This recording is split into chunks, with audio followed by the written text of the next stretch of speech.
This is an examination of the hidden human condition. This is the Hidden Killers Podcast. The Hidden Killers Podcast. With Tony Bruschi. If you want to weigh in on any of the cases that we talk about here, we would love to hear from you. The phone number is 888-554-5537, 888-5-KILLER. Easy to remember it that way.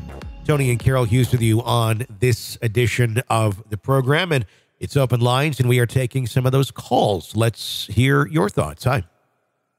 Hey, Tony, this is Drew from Iowa. I just had some thoughts as I listen in on all the daily testimony from the Lori Vallow Daybell case. And I just keep on wondering, if you have a good defense attorney on one of your guests, why do they keep on putting defense attorney John Thomas as a cross-examiner for the expert witnesses? And the reason I ask is because every time he goes up against an expert witness, he just sounds like an idiot.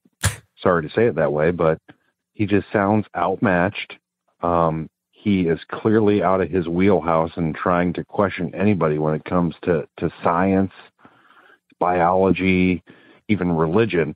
And it just seems like he's trying to make his point by being condescending and insulting to them, but he's clearly outmatched on the intelligence level. And I just don't understand what the point of what the defense is trying to do is by putting him up there against them, because it just seems like he tries to go up there with a point and he gets shut down every single time because he doesn't know what the hell he's talking about.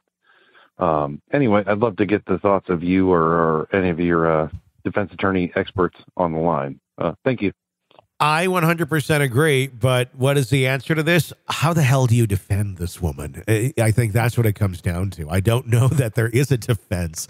So they're trying to confuse, they're trying to poke holes, they're trying to see what sticks, and there's not a lot that will check those boxes, quite honestly.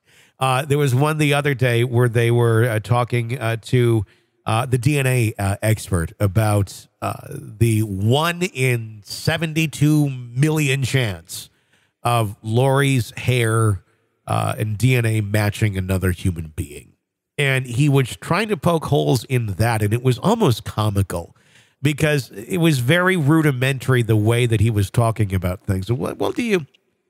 it's, there's all these different factors in a human body, right? And he was being very bizarre in the way he was describing things. It was just like picking things out of the air.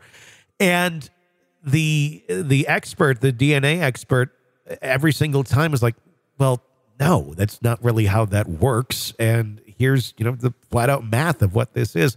I don't know. I don't know what their strategy is. I don't know that they honestly have a strategy per se, but they're trying to do the best with the tools they've been given. And the tools they've been given is not even a toolbox.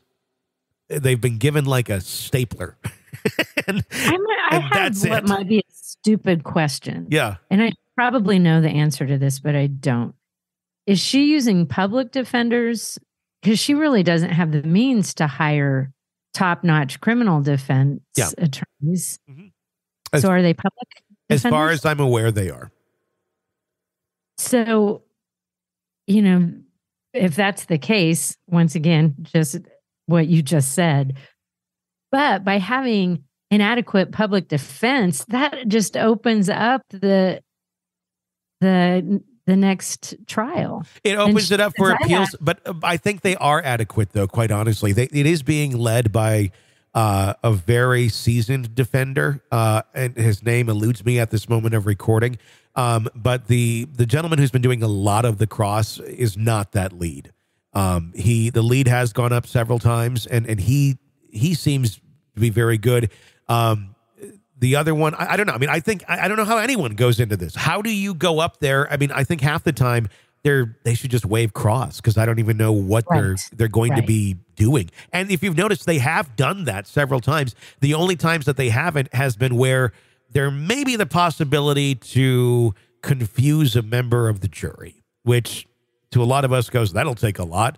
You'd be surprised. People aren't the brightest. There's a lot of ways to confuse people. But I just think it comes down to that. I was talking with an attorney yesterday about this, and I said, what do you think the strategy is here with the defense once they come up? We've seen them on cross. It's been very kind of hard to get an idea what their defense is of Lori because they haven't really defended her very well. And her response is, well, they're keeping their cards close to their vest and this and that. And I said, are they? I mean, I guess that's what we all, would want in a defense. But are they really? Is that like just kind of the illusion that we're all holding back going, oh, there's more behind the curtain that we haven't seen yet? Or are they just really shooting from the hip because every single day they don't know what to expect? And yeah, I mean, quite honestly, I don't know how you defend this person. I've talked to some of the best defense attorneys in the country on this, and nobody has any idea on like what would legitimately work. There's like, I would do this, I would do that, but probably wouldn't, hold much Maybe ground. The idea is just to throw out, and they might be kind of stupid comments or questions, but the more they throw out, they might be planting some kind of seed of doubt. That's what they're trying to do. Yeah. You just throw out, see what sticks. Because there's so much damning evidence here against her that that's all you can do. There isn't a clear path to show anything. I mean, even if you go down the line of, well, she wasn't physically there, then boom, guess what? Your hair's on the duct tape. Which, and I've said, I've been playing devil's advocate on that one for a little while, saying, okay, I have duct tape in my drawer, in the junk drawer of our home. And I'm bald, but I would guess if you were to go through that thing of duct tape, you'd probably find a hair of mine on it. So does... For some kind of DNA. Something. I mean, because it collects those sort of things.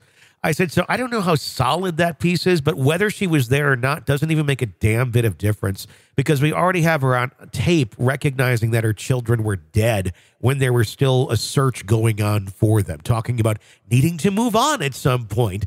Even though the kids are actively missing when she's saying that. She deserves to be happy. She deserves to be happy. So there's nothing. I don't know how on earth you defend this person. But I tell you what, if her defense comes out and somehow gets her exonerated, that will be the most popular defense attorney in the nation for a long period of time if you're able to get Lori Vallow Daybell off on this. Because there is no clear path to do such a thing. Yeah, I can't even imagine.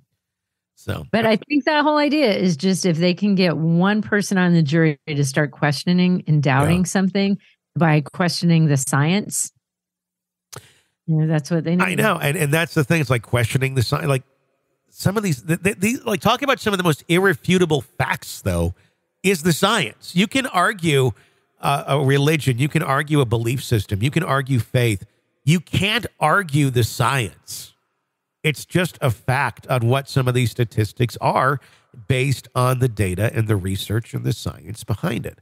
But there's plenty of people who do like to question science. So I think that may be part of the strategy in that. You want to weigh in with your questions, comments? We'd love to hear it. 888-5-KILLER.